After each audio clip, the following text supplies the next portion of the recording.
The XSs are the first Free Spirit rods I had. They're 4.5, 5 years old now. Just had them rebuilt. Not because there is anything wrong with them, just the duplon does wear over time. And I've had a nice little touch underneath where the line clip is. I've had numbers 1, 2 and 3. I don't know really what you call it, more of a progressive action than, say, the high S rods. So I find them great for ranges sort of up to 100 yards. They will cast further, but that's what I use them for. And I like to use as light a gear as possible. Probably comes from my match fishing days when I was a nipper, but if I can get away with using smaller hooks and lighter lines, I will do. I believe it buys me a few more bites.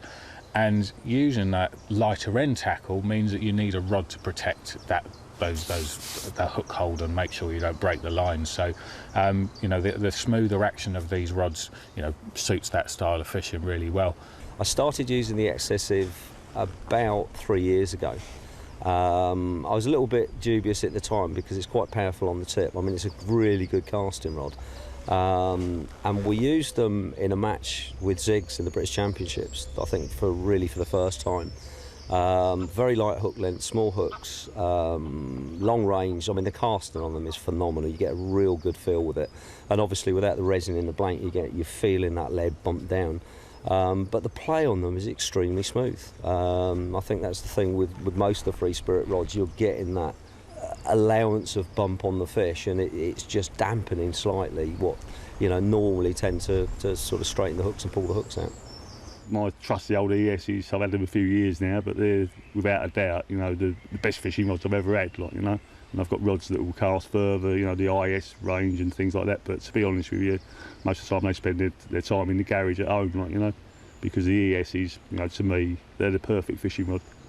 Now, my ES rods, they're what I call me babies. They're a rod that I suppose I've been searching for a long time. They're a, you know, sort of like robust rod, but very, very slim. They're great for playing fish on, and I'm really into playing my fish, so I've got something, if I do need to go a little bit further, I can be a bit silly with the rod and it won't break.